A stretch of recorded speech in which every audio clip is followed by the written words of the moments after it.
Okay, we're going to review how to simplify radical expressions and also solve radical equations.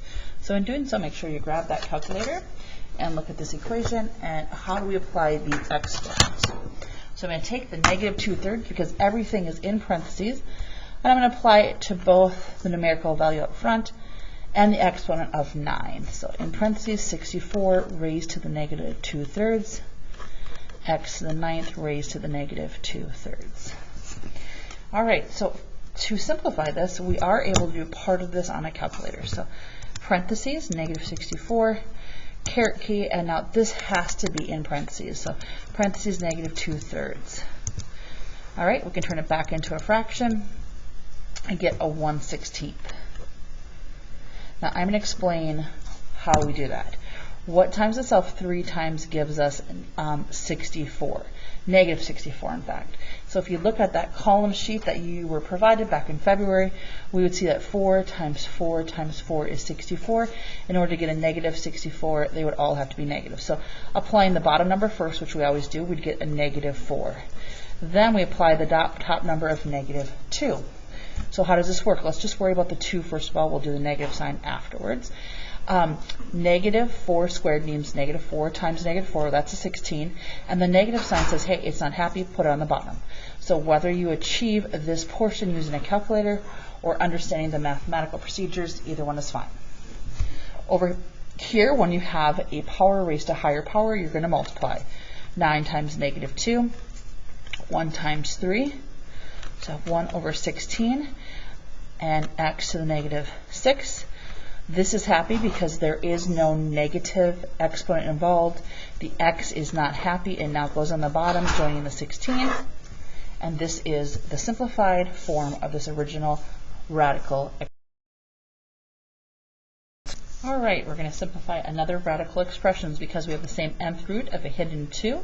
I can start by doing the operation of dividing. 48 divided by 3 is 16. Remember, when you have the exact same nth roots and you are dividing, you're going to subtract. 12 subtract 10 is 2. 7 subtract 3 is 4. Do we know the square root of 16? Yes, it's 4. It can come outside. How many groups of 2 can you take out of 2? 1 group. How many groups of 2 can you take out of 4? 2 groups. This is the simplified form of this radical expression. So we have the following radical equation, and I want to find what unique value of x can I substitute in for the left and the right, and again the left side equals the right side. So how do I get rid of this? Remember, this is a hidden 2, so on both sides I'm going to square it. Now what does this mean? It means write it down twice.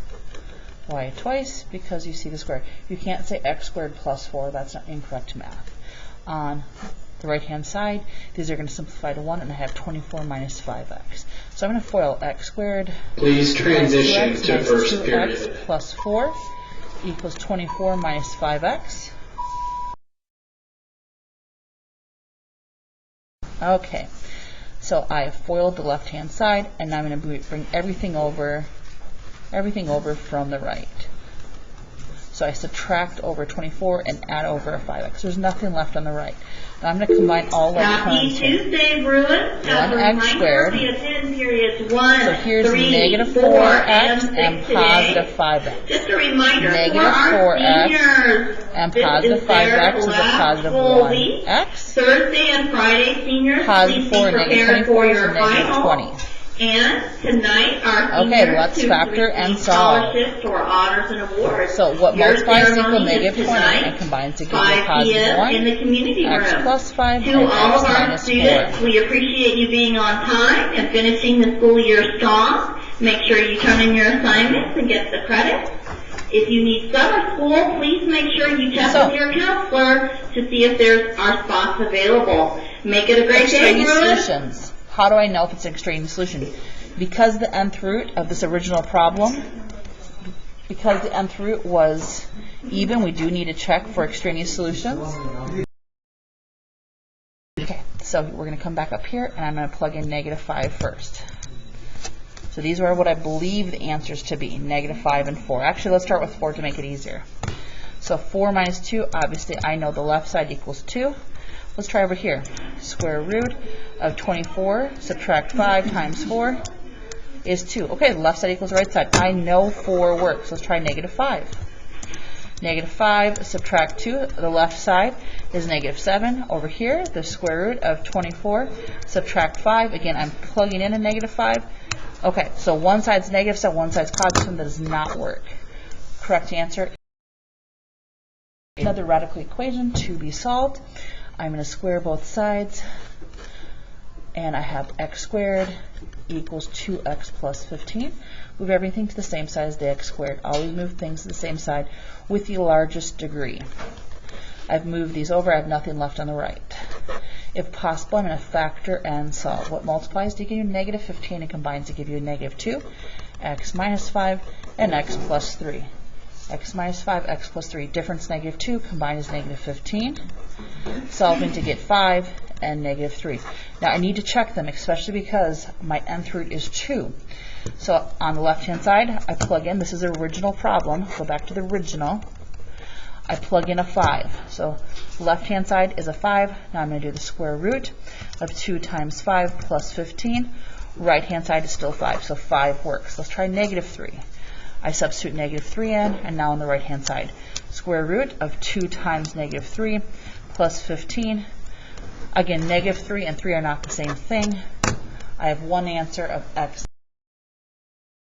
Let's talk about translations of radical equations. This would be shifted not to the right 5, but to the left 5 because it lies to you. This should be shifted down 3. It's outside of the radical. It tells the truth. This would be stretched, so it's going to be a higher rate of change, stretched by a factor of 2, stretched vertically by a factor of 2. Now here's a common one that students make a mistake with. Here they want to say it's stretched by a factor of 2 still, because these are two separate things. And then here means that it's reflected across the x-axis. So the negative sign out front is, again, it's reflected across the x-axis. What if you have a negative sign inside, such as this? I know you learned this freshman year, but definitely maybe something you forget. A negative inside means it's reflected across the y-axis. Outside is x-axis in front, and inside of the variable is going to be reflected across the y-axis.